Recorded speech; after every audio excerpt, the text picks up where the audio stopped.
Amém? Vamos sentar, meus irmãos, para a gente começar a estudar. Pego a minha cruz. Será que somente quando eu pego Cristo é que eu vou pegar a minha cruz? Então tem muita gente que pode dizer assim: bom, então eu não vou seguir Cristo, porque se para seguir Cristo eu tenho de pegar a minha cruz, é melhor então eu não segui-lo.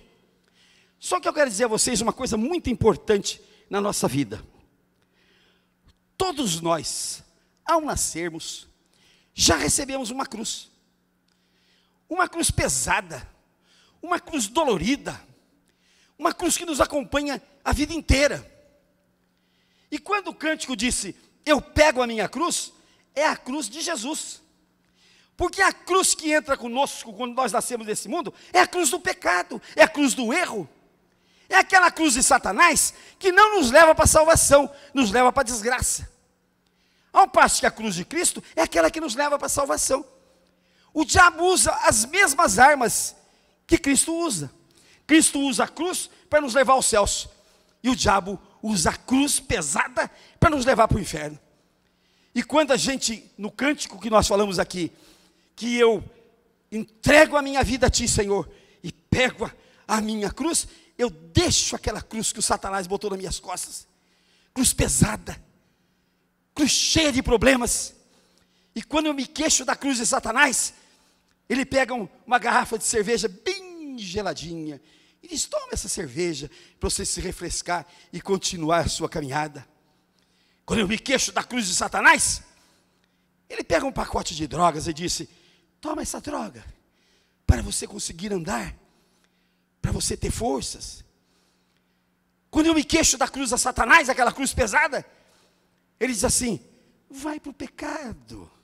Pecado é bom, pecado é gostoso, pecado faz bem.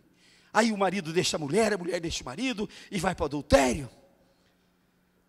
Quando a cruz se pesa, a cruz do cão, ele coloca em nós um pecado com que ele quer disfarçar o caminho para o inferno. E o cântico que vocês cantaram hoje, que nós cantamos hoje, diz assim, eu entrego a minha vida a Ti, Senhor, e pego a Tua cruz. Jesus disse assim um dia, quem quiser vir após mim, negue-se a si mesmo, tome a sua cruz e siga-me. Olha só que caminho que Jesus nos deu. Quem quiser vir após mim, negue-se a si mesmo, tome a sua cruz e venha e me siga.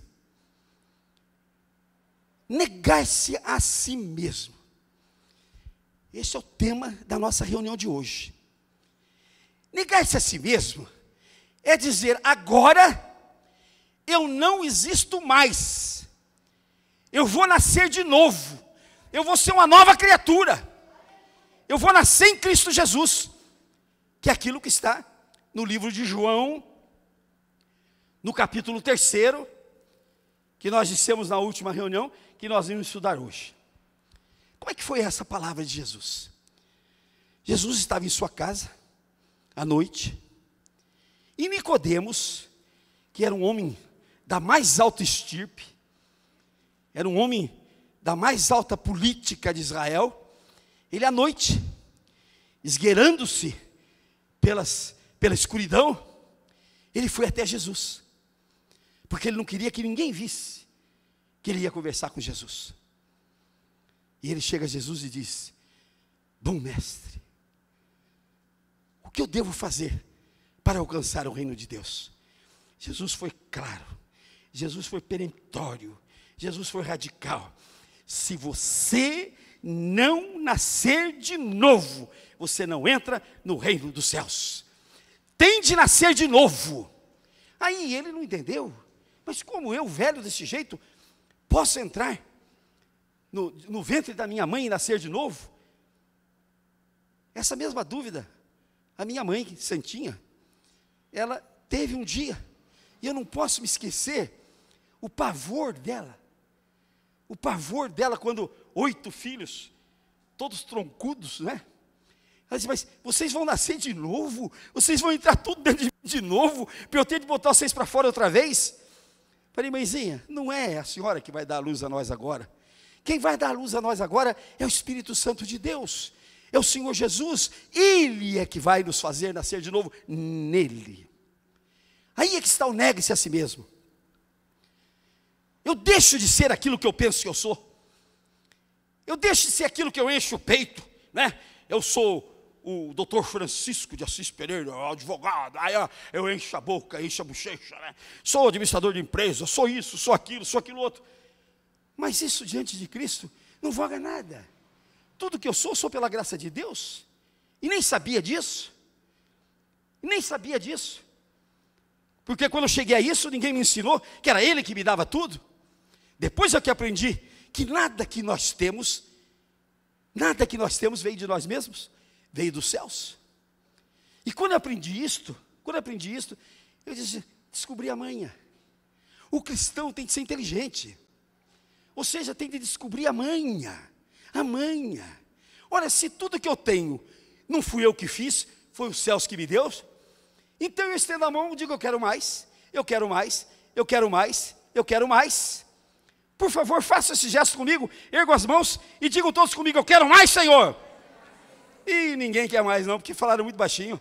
Eu quero mais, Senhor. Eu quero mais, Senhor. Eu quero mais, Senhor. Esta é a manha do bom cristão. Eu gostaria de ensinar para vocês essas manhas, porque eu sou um cristão daquele que dança o sambinha malandro, né? Quer dizer, eu quero ser um cristão que entenda Cristo, porque quando eu entender Cristo, gente, eu chego a Ele com facilidade, porque me ensinaram, na igreja que eu fui criado, que o Deus Pai era um Deus velho, bravo, de dedo em riste, barbudo, difícil de chegar nele. Eu creio até que o Deus que me ensinaram era surdo, parece que era mudo, não falava também. O Deus que me ensinaram é um Deus cruel, um Deus bravo. Depois eu aprendi que não. Eu aprendi que o meu Deus é um Deus maravilhoso. O Deus que nós conversamos dele aqui no nosso último encontro. Como é que eu terminei o nosso último encontro? Quem que se lembra? Que o nosso Deus, o que ele faz? Eu peguei uma cadeira, não peguei? Estão lembrados ou não? Peguei uma cadeira, sentei aqui, e daí? Quem se lembra?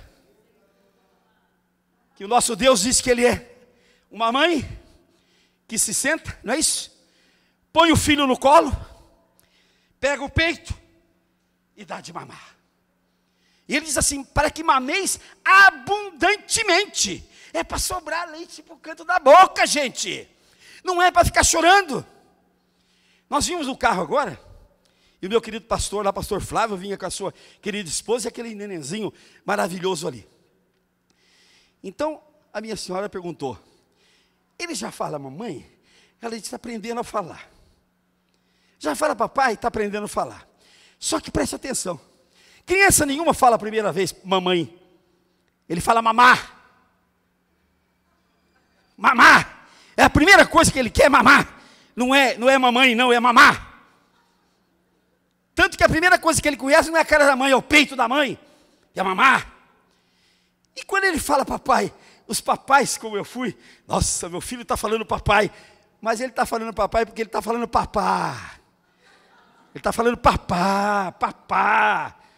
Então preste atenção, como é que Deus nos quer intimamente. Nós terminamos a nossa palavra dizendo que Deus disse, Ele que falou, que o consolo é como aquela mãe que coloca o filho no colo, pega o peito e põe mamar na boca daquela criança. Ele diz: eu sou como esta mãe, Foi o que eu disse a vocês: aprendam a mamar no nosso Deus, mas mamar abundante. Pega o peito de Deus e põe na boca, e aquilo vocês suguem o mamar até se encher, até sobrar para a boca, até vomitar coalhada. Não é isso que a criançada faz? Quando mama demais? Esta é a verdade. E hoje eu vi uma figura, também em Isaías, que Deus diz assim: eu sou o teu marido, povo de Judá. Eu sou o teu marido. E ainda que você tenha sido uma mulher infiel, eu te recebo. Olha como é que Deus nos trata. Deus nos trata com intimidade, gente. Deus nos coloca com intimidade. Uma hora ele diz que ele é aquela mãe que nos coloca no colo e nos dá de mamar. Outra hora ele diz, eu sou aquele marido que não vou bater na cara da minha mulher quando ela chegar até da infidelidade. Não sou aquele marido que mata, como nós vimos hoje, um condenado a 20 anos, outro dia outro lá em Belo Horizonte condenado a não sei quantos anos.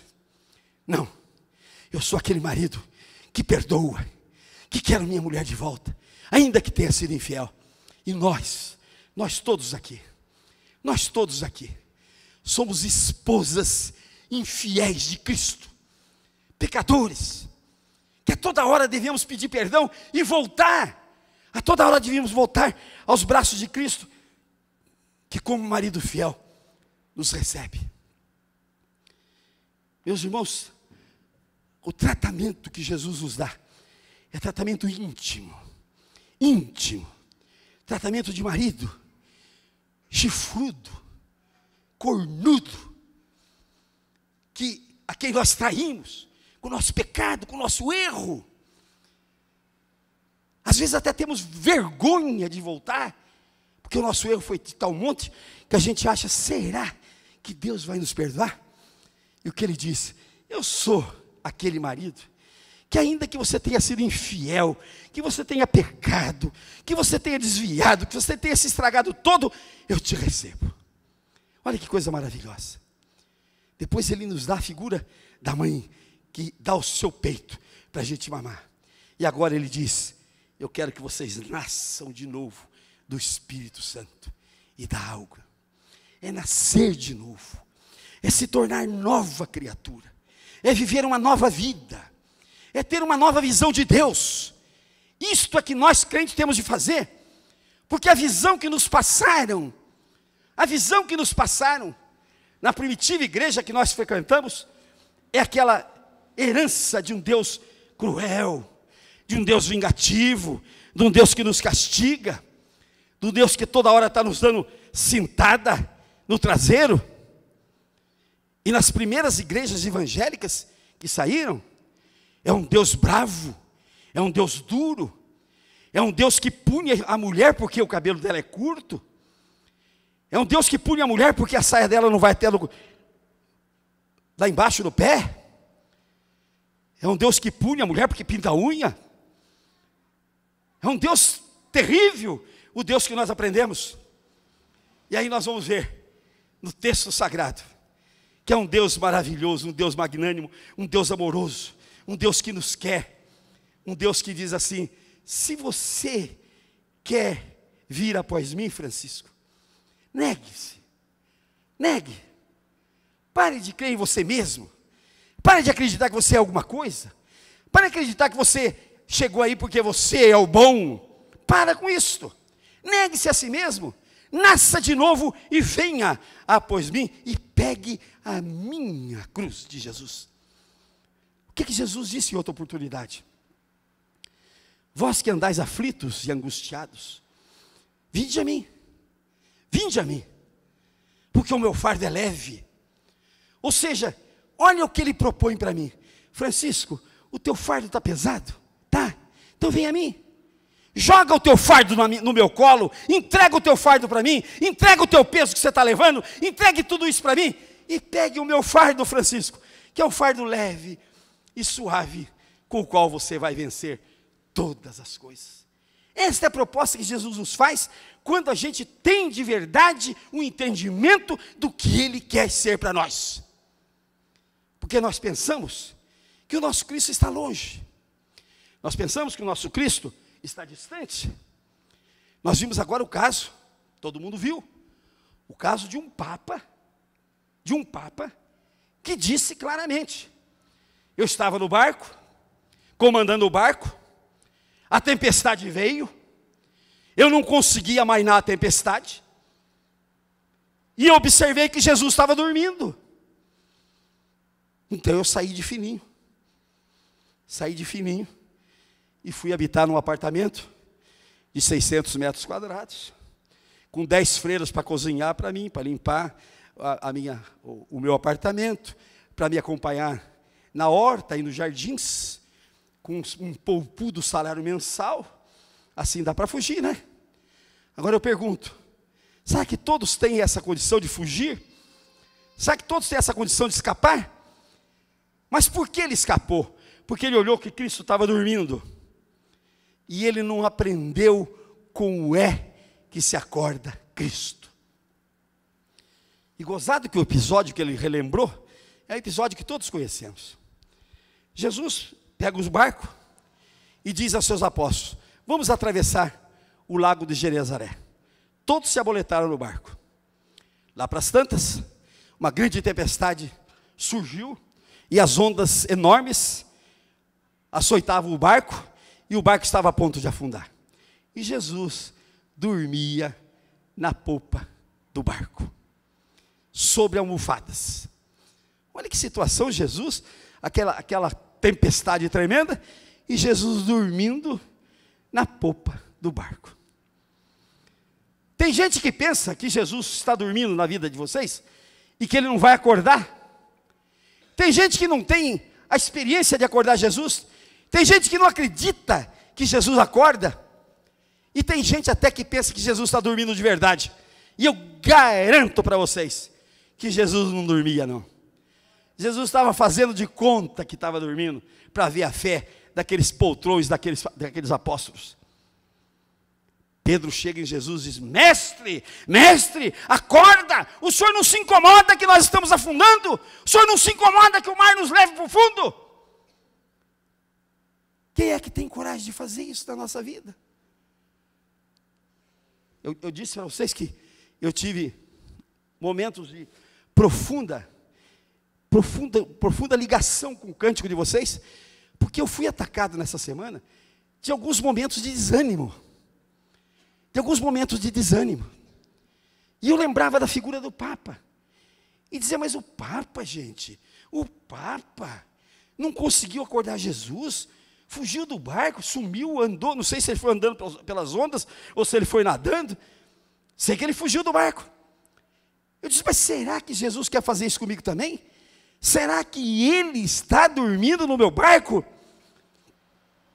Hoje cedo eu saí da minha casa, dentro do meu carro sozinho, eu gritava assim: acorda Jesus, acorda Jesus, eu não quero você no meu barco dormindo, eu não quero você no meu barco dormindo, eu quero você dirigindo o meu barco, eu quero você dirigindo o meu barco, Jesus, eu não aceito o Senhor dormindo no meu barco, acorda, acorda.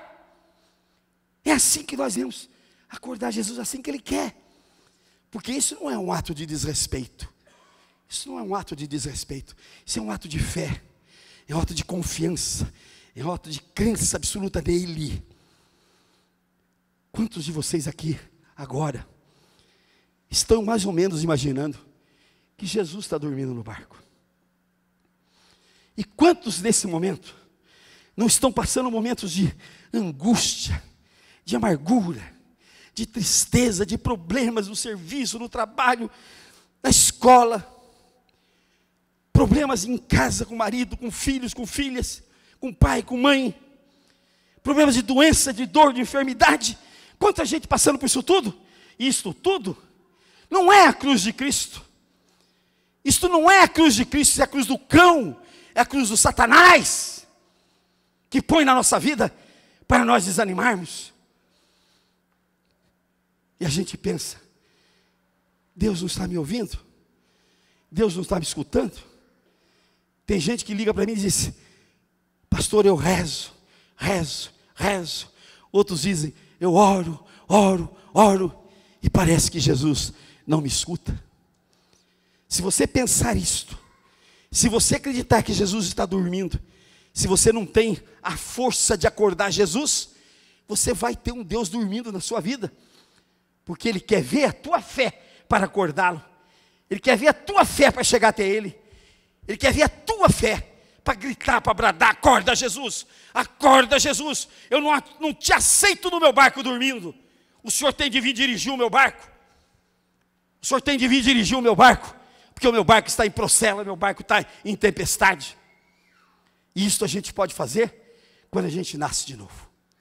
Quando a gente se torna nova criatura. Quando a gente se torna um novo homem, quando a gente deixa para trás todas as coisas velhas, todas as coisas antigas, e todas as coisas se fazem novas na nossa vida. Isto é o nascer de novo. A gente deixa aquelas coisas antigas para trás, deixa aquelas mesmices para trás, e passa a ter uma vida nova, uma vida diferente. O que Paulo diz na sua epístola? Ele diz: já não sou mais eu que vivo, mas Cristo vive em mim. Paulo deixa claro: não sou eu mais que vivo, mas Cristo é que vive em mim. E se é Cristo que vive em mim, eu nasci de novo, eu sou uma nova criatura, eu sou nascido de Deus, eu sou nascido em Cristo, e nascido em Cristo a minha vida é outra. A responsabilidade da minha vida não é mais minha, é dele. Isto que é o importante na nossa vida, é nós transferirmos a responsabilidade da nossa vida para Jesus. Ele diz: negue-se a si mesmo. Se ele quer que eu negue a mim mesmo, é porque ele vai me dar uma nova vida, ele vai me fazer nova criatura. Se eu nego aqui a vida que eu estou levando, se eu nego aqui a minha natureza, se eu nego aqui a minha vida, e quero nascer de novo, ele vai me dar uma vida com ele, vai me dar uma vida forte, uma vida com ele, onde eu possa viver tranquilo, junto dele. E aí vou dizer como Paulo: não sou mais eu que vivo, mas é Cristo que vive em mim. Amém?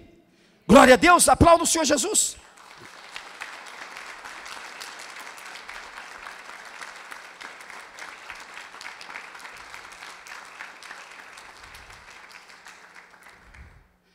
Paulo diz assim: para mim, o viver é Cristo, e o morrer é lucro. Para mim, o viver é Cristo, e o morrer é lucro. Quer dizer que se eu tiver essa noção, quando eu nascer de novo, quando eu nascer em Cristo, que o viver agora é Cristo, eu vou viver Cristo, eu vou chamar a responsabilidade de Cristo na minha vida, eu vou buscar Cristo para responsabilizar por mim. Neste momento, eu passo a ter um responsável e passo a viver Cristo na minha vida. Aí então o morrer vai ser lucro. Porque se eu viver com Cristo, eu vou ter lucro com a minha morte. Um texto muito bonito que vocês cantaram, mas muito lindo mesmo, dizia assim: e eu quero ver a glória de Deus. Eu aprendi, gente, na igreja onde eu fui criado, que a glória de Deus, que o Senhor Jesus, eu viria só depois desse desterro. O Jesus eu viria só depois desse desterro. Enquanto eu não via Jesus, eu ficava pegado aqui a tudo quanto era santo, a tudo quanto era beato, a tudo quanto era ídolo, imagem, eu ficava pegado aqui, porque eu só via Jesus depois desse desterro. E aí nós passamos a ver que nós queremos a glória de Deus um dia. Pode ver que os cânticos daquela igreja diz: um dia nós vamos ver a glória de Deus, um dia nós veremos a glória de Deus, um dia nós vamos estar na glória de Deus. E não é isto que Jesus quer para nós. No momento em que eu nasço de novo para Cristo, no momento em que eu tenho uma nova vida, eu passo a ter a glória de Deus aqui nesta terra, aqui na terra dos viventes. É aqui que eu vou ter a glória de Deus. Ou seja, eu vou ser a glória de Deus andando e vivendo nesse mundo. É assim que aquele que nasce para Cristo tem de viver. Eu tenho de viver a glória de Deus aqui agora.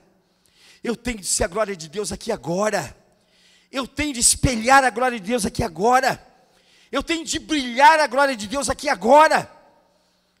Ah, mas pastor, o senhor me propõe uma coisa muito difícil. É difícil, se você quiser fazer com as suas próprias forças. Se você quiser fazer com os seus próprios meios, é difícil.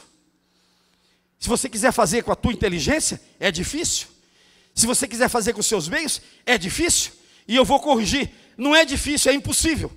É impossível que pela sua própria força, que pelo seu próprio meio, que pelo seu próprio nariz, você seja a glória de Deus aqui na terra.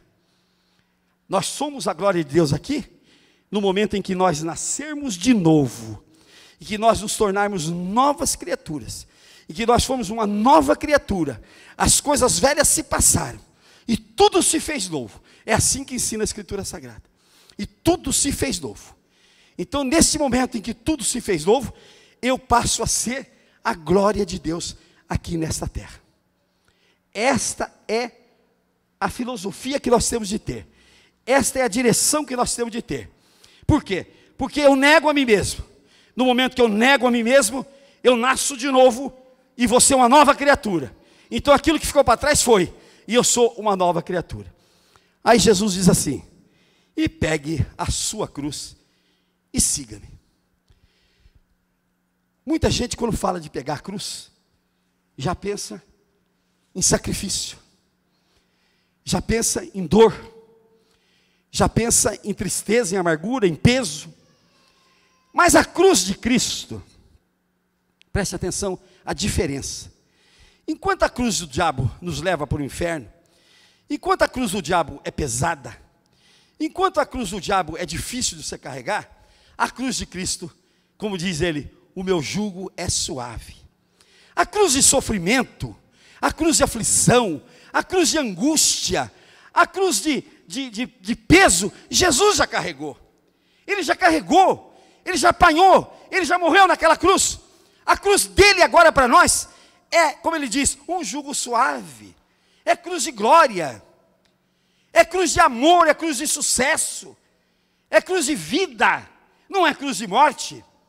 Então, quando Jesus diz, pegue a tua cruz e me siga, não significa que eu vou viver, preste atenção, como aquela igreja me ensinou antigamente, que eu tenho de viver gemendo e chorando nesse vale de lágrimas, como um amaldiçoado filho de Eva. Não é isso.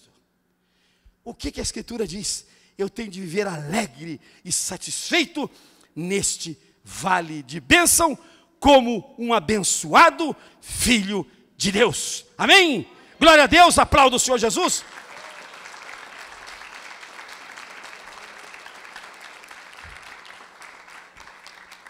Por isso que Jesus manda a gente pegar a cruz dele, que a cruz dele pesada de sofrimento, ele já carregou. Mas aquela cruz pesada de sofrimento, ele transformou em cruz de glória, em cruz de vitória, em cruz de sucesso. E é esta cruz de glória, de sucesso, de vitória, que ele quer que a gente carregue. É a marca do cristão. Diz o Apocalipse, que no fim do mundo, os afilhados da besta terão uma marca na testa e na mão direita, que é o número 666. A besta vai marcar o seu povo, que não é este povo que está aqui não. Não é este povo que está aqui não. Digam glória a Deus. Digam, não aceito a marca da besta. Só aceito a marca da cruz de Cristo. Amém. Então vocês vejam bem, a marca de Cristo é a cruz. Mas não é a cruz do sofrimento não, gente. Quando uma pessoa está sofrendo, todo mundo chega e diz assim, esta é a vontade de Deus, essa é a cruz que você tem de carregar. Conversa mole. A cruz do sofrimento, a cruz da angústia, a cruz da morte, a cruz pesada, Cristo levou por nós.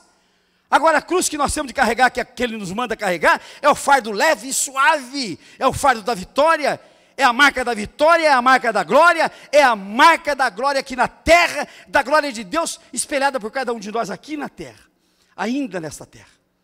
Essa é a cruz que nós temos de carregar. E quando eu digo, em toda a minha pregação, eu bato nisto, eu digo, gente, não ponham na cabeça de vocês que doença, que dor, que enfermidade é a vontade de Deus. Para com isso.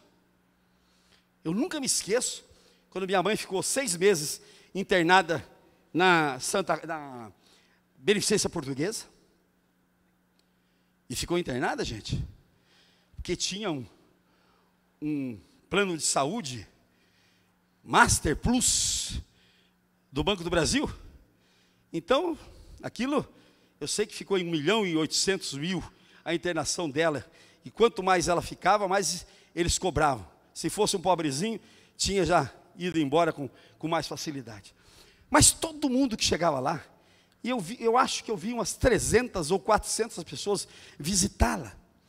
Todo mundo chegava, aquilo era era religioso. Postava-se aqui, olhava com aquela cara de pré-morto, porque toda vez que a gente visita um moribundo ou visita um defunto, a gente fica com a cara de pré-morto, né? Aquela cara de que vai morrer daqui um pouco, né? Que está com medo. Balança a cabeça e diz, é a vontade de Deus. É a vontade de Deus. Gente, a vontade de Deus, nós temos de botar isso na nossa cabeça. É boa, perfeita e agradável. Amém? Digam todos comigo bem alto. A vontade de Deus é boa, perfeita e agradável. Vamos de novo mais alto. A vontade de Deus é boa, perfeita e agradável. A doença é agradável? Não. A dor é agradável? Não. A enfermidade é agradável? A pobreza é agradável? Então isso não é a vontade de Deus.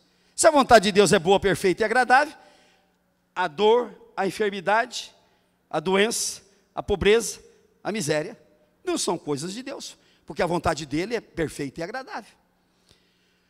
O diabo é que põe na nossa mente, porque o diabo é tão sem vergonha, que quando a gente pega uma doença, e a gente quer reclamar, ele fala assim, ó quem pôs, ó quem pôs. Ele joga a responsabilidade para Deus, e todo mundo acredita nisso. Todo mundo acha que é Deus que põe a doença mesmo, e a doença não é de Deus, a doença é do cão, do Satanás, ele é que põe. Ele é que põe. Aí vocês vão me dizer, mas e Jó? Quem que foi que pôs a doença em Jó? Quem pôs? O diabo. O diabo. Interessante que Deus permitiu. E eu sempre leio esse texto de Jó, com um risinho meio amarelo assim, do lado, como quem dizendo assim, ô Senhor Deus, o Senhor resvalou aí, o Senhor resvalou. Porque se vocês lerem bem, Deus estava na reunião dos anjos, e lá estava o Satanás, e ele diz, e você, de onde vem? Eu venho de rodear a terra. Deus chega, enche o peito, né? Enche o peito, e diz, então você viu meu filho Jó, santo, maravilhoso, de Deus? O diabo diz, vi sim. Bom, mas também, com a riqueza que ele tem, com a família que ele tem, com a saúde que ele tem de ser de Deus mesmo. Tira dele isso tudo, para ver se ele vai continuar sendo teu. Olha só o desafio que o Satanás fez para Deus. Eu sempre brinco dizendo que Deus resvalou ali, porque Satanás fez um desafio para ele. Se Deus diz assim, não tira nada de Jó, Satanás ia dizer para ele, está vendo? O senhor não está seguro. O senhor não está seguro. Por isso o senhor não tira. Deus não tinha outro jeito, a não ser dizer, olha, tira. E Satanás foi lá e tirou tudo. Quando eu vim esses dias no meu desânimo, uma hora eu comecei a perguntar assim, será que Deus fez alguma reunião no céu e o Satanás estava lá? E Deus contou algum papo a meu respeito? Vamos supor que Deus fez uma reunião no céu, Satanás estava lá. E você, de onde veio, Satanás? Eu vim de rodear a terra. Ah, então você viu meu filho Francisco? Você viu como ele se dedica? Você viu como ele prega? Você viu como ele está na palavra de Deus? Satanás ia dar uma risadinha. Mas também o Senhor deu saúde para ele, o Senhor deu bens para ele, o Senhor deu tudo isso. Tira dele para ver se ele continua. Falei, mas será que Deus caiu de novo? Falei, não, Deus não ia cair a segunda vez, não. Deus não ia cair, ainda mais comigo. Deus não ia cair. Então eu digo, não, isso é o Satanás mesmo que está trabalhando para me desanimar, para me tirar do meu caminho, para me tirar da minha direção. E o Satanás faz isso com cada um de nós. Tem muita gente que está dizendo assim, mas eu sou tão sem importância, eu sou tão simples, eu sou tão humilde, eu não tenho bens, eu não tenho propriedade, eu não sou político, eu não tenho cargo, eu não tenho riquezas. E por que é que o Satanás ia se incomodar de mim? Essa é a conversa do Satanás. Fica tranquila, minha filha, o meu filho, porque você não tem nenhum valor. Então eu não vou fazer conta de você, não vai fazer conta uma ova. O que todos nós temos iguais é uma alma, aquilo que Deus quer nos levar para Ele, e que Satanás quer para Ele também. E nisso nós somos todos iguais. Pretos, brancos, vermelho, amarelo, todos, velho, novo, todos somos iguais. Tudo é precioso para Deus da mesma forma e da mesma maneira. Então é preciso que a gente saiba que muitas vezes Satanás diz para nós: oh, você não tem importância para mim, você não tem importância nenhuma, então você não pense que eu vou te destruir, que eu vou te levar, porque eu não faço conta de você. Mentira de Satanás, mentira. Ele faz conta de cada um de nós, desde mocinhos aqui, desde criancinhas aqui, desde a cidade, o Satanás já faz conta, e já começa a trabalhar para levar para ele. Preste atenção, já começa a trabalhar para levar para ele. Por isso é que hoje, a criançada com 10, 12, 13 anos, já está bebendo, já está fumando, já está se drogando, já está fazendo as coisas mais espatafúrdias do mundo, porque o Satanás começa a trabalhar cedo, para destruir a vida de cada um de vocês. Viu, meus jovenzinhos? Essa é a verdade. Então, para Deus e para Satanás, todos nós temos o mesmo valor, e ele trabalha com a mesma forma para destruir cada um de nós. Seja pobre, seja rico, seja grande, seja pequeno, seja japonês, seja brasileiro, seja turco, seja inglês, qualquer coisa ele quer levar, porque é a alma que vale para Deus a mesma coisa, o mesmo tanto. Quando a gente é assaltado do desânimo, o caminho da gente é a derrocada, o caminho da gente é ir para baixo, e aí a gente tem de botar na cabeça que nós somos criaturas de Deus, e como criaturas de Deus, Ele nos ama, e Ele não nos quer perder. Esta é a grande verdade. Ele quer que cada um de nós nos salvemos, Ele quer cada um de nós nos céus e na glória dEle.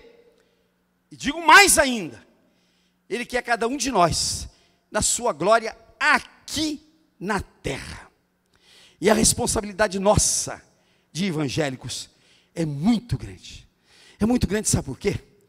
Porque nós que temos o verdadeiro evangelho como nossa conduta, como nossa direção, nós que conhecemos a Bíblia, que procuramos conhecer a Bíblia, que estudamos a Bíblia constantemente, nós temos a grande responsabilidade de sermos a glória de Deus aqui na terra. Aqui na terra. O que diz a Escritura Sagrada no livro de Gálatas?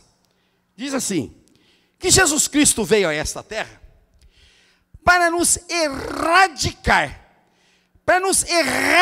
ou seja, arrancar com raiz e tudo deste mundo tenebroso e nos levar para o mundo da sua glória.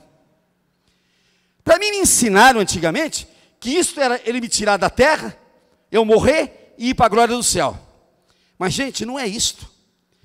Jesus veio para nos erradicar do mundo tenebroso de Satanás aqui na terra e nos levar para a luz do seu reino aqui na terra.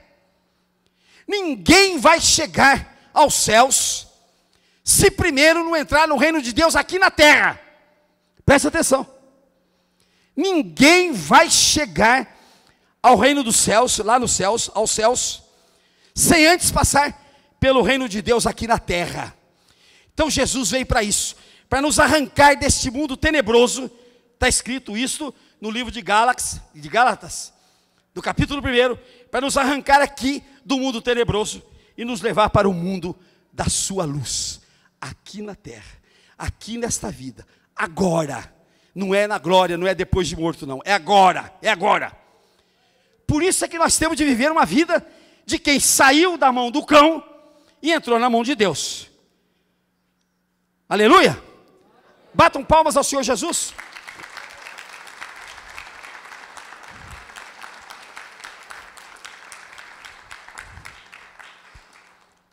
Aquilo que eu aprendi na outra igreja, que eu tinha de viver chorando e gemendo nesse vale de lágrimas, como o amaldiçoado filho de Eva, isso é coisa que não é de Deus. A coisa de Deus não, que Ele vem aqui, Jesus vem aqui, para me arrancar da mão do cão, da mão do Satanás, aqui na terra agora, para me levar para o mundo da sua luz, aqui na terra agora.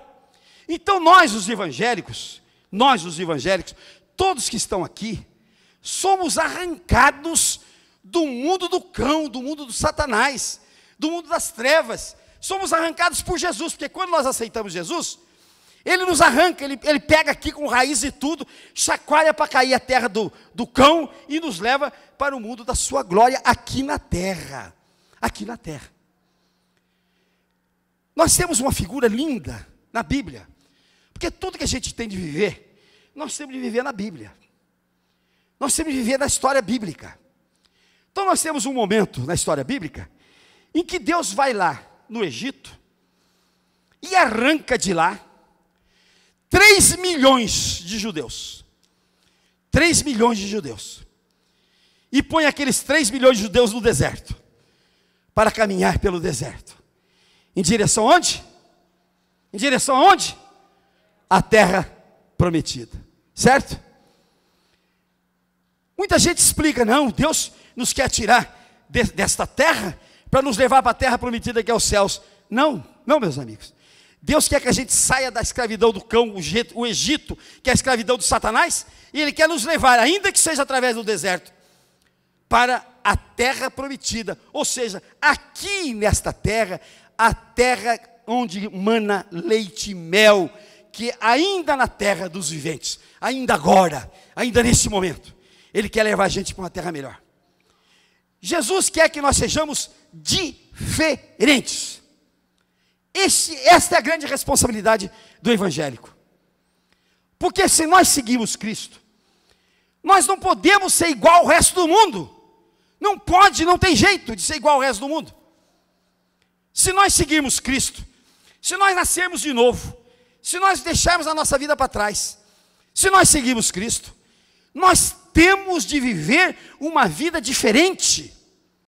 Ou seja, uma vida que sai da mão do Satanás, que sai da mão da escuridão e vai para o mundo da luz de Jesus.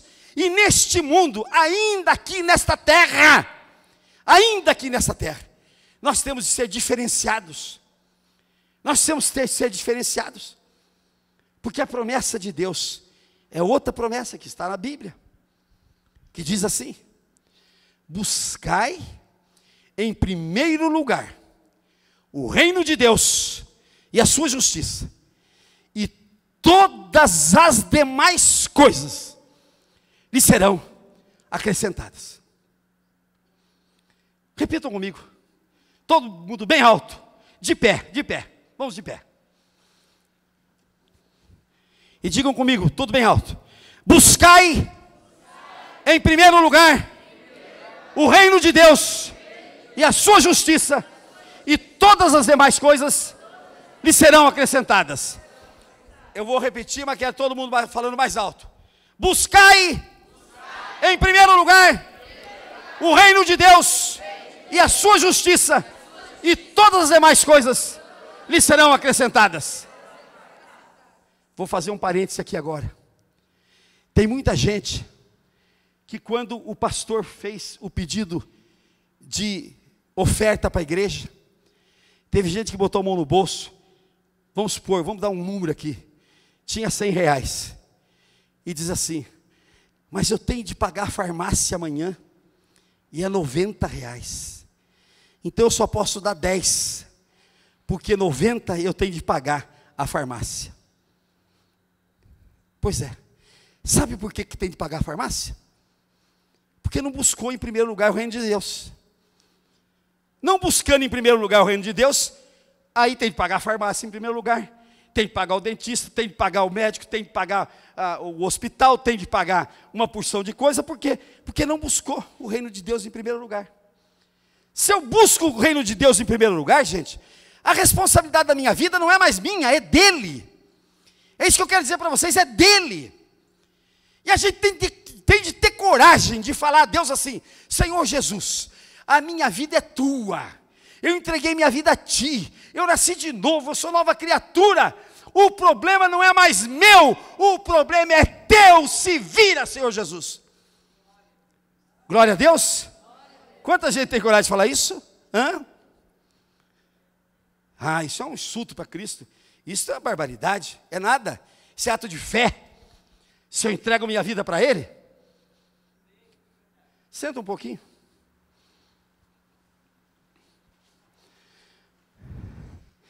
Vamos dizer que eu encoste um ônibus aí na porta.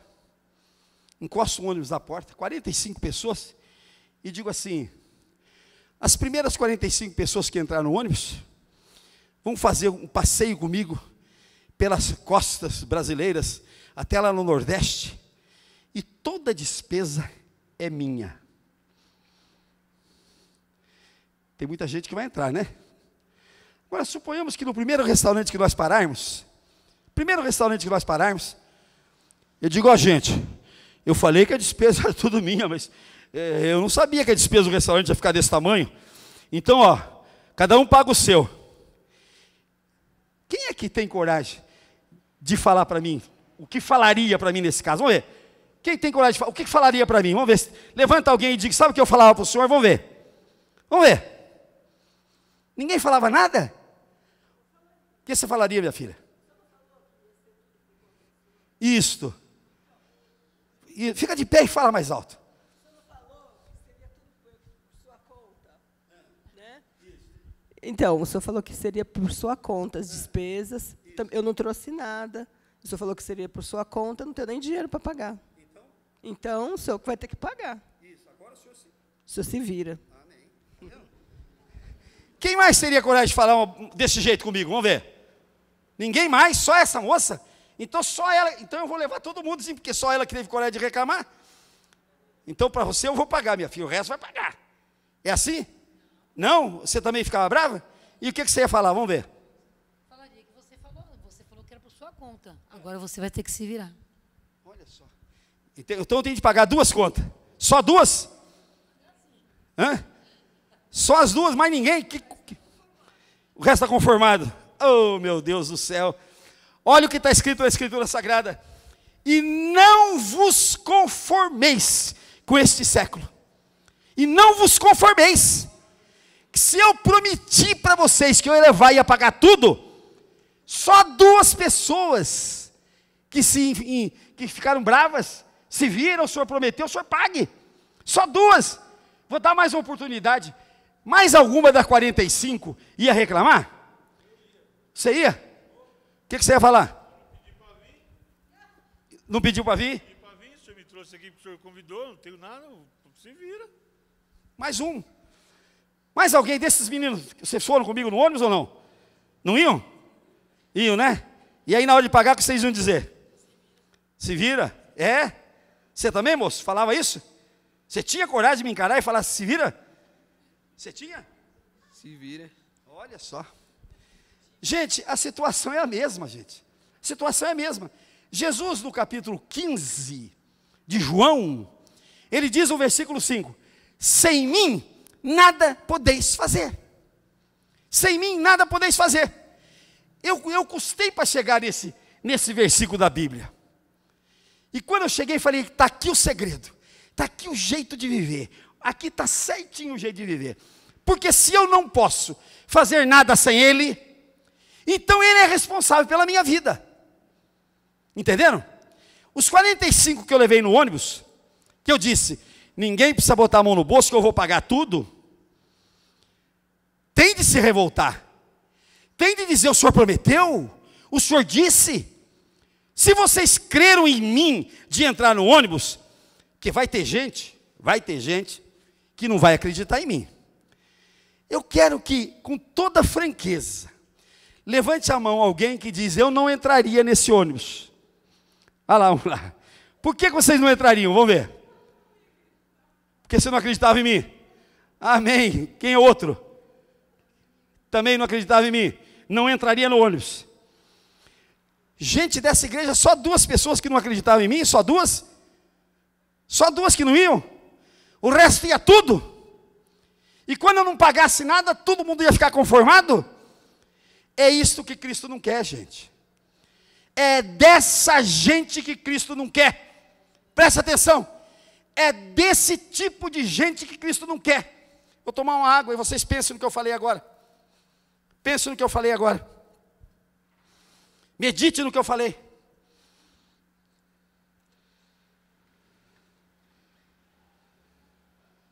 Pensem bem o que eu falei.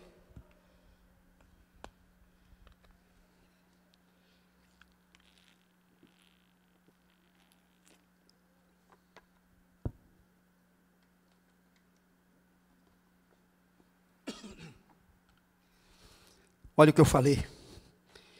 É esse tipo de conformados que Cristo não quer. Porque no momento que as pessoas entraram no ônibus que eu botei na porta, acreditaram na minha palavra, que eu disse que eu ia pagar, e eu não paguei, essa pessoa não pode se conformar. Ela tem que dizer: que pastor mentiroso que o senhor é, hein? Nos trouxe até aqui, e agora não quer pagar a conta que o senhor prometeu pagar? Vamos ao exemplo da Bíblia. Vamos ao exemplo da Bíblia. Deus ficou irado contra o povo judaico. E lá para as tantas, ele disse para Moisés: Moisés, eu estou cheio desse povo, estou farto desse povo, eu não vou mais acompanhar esse povo. Você pega esse povo e vai sozinho com ele. Moisés disse assim: Senhor, o Senhor nos tirou do Egito, nos botou nesse deserto, para agora dizer que nós vamos sozinhos? Que nós vamos sozinhos daqui até lá? O que não vão dizer os povos vizinhos? Ele tirou o povo lá do Egito e não teve condições de levá-lo à terra prometida e abandonou o seu povo. Deus foi chamado a atenção. E Deus disse: não, Moisés, vamos fazer o seguinte, eu vou me arrepender do que eu falei e vou mandar meu anjo na frente para levar vocês. Olha o que Moisés falou, gente, presta atenção. Senhor, se o Senhor não for conosco à nossa frente, nós não arredaremos pés daqui. Amém? Glória a Deus. Aplauda o Senhor Deus.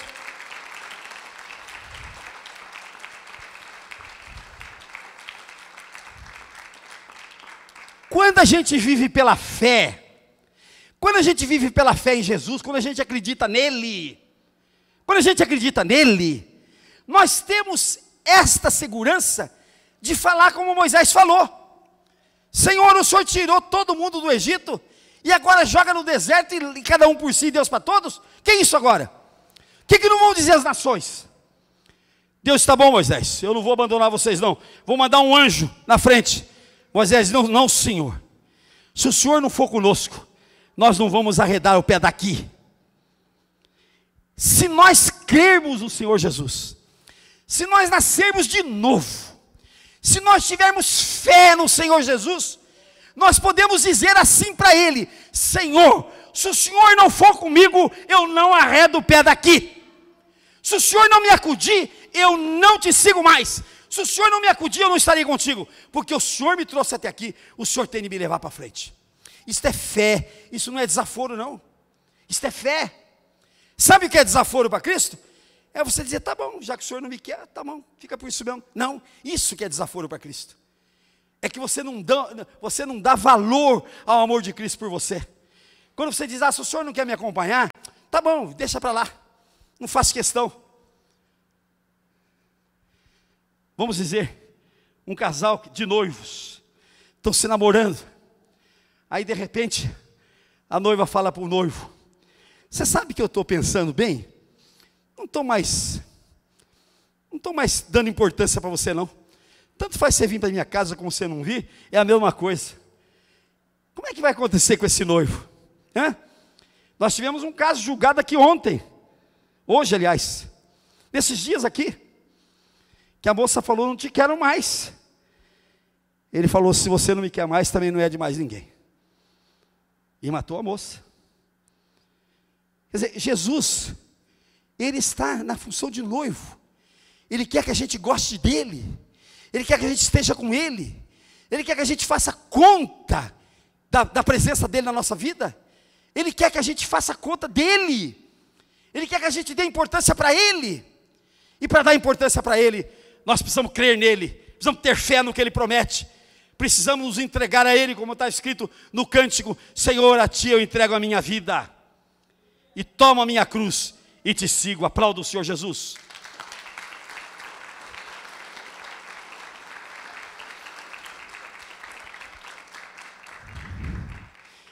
nessa sequência de palestras que nós estamos fazendo, o que eu quero incutir em cada um daqueles que estão me ouvindo, é esta ligação íntima que nós temos que ter com Deus.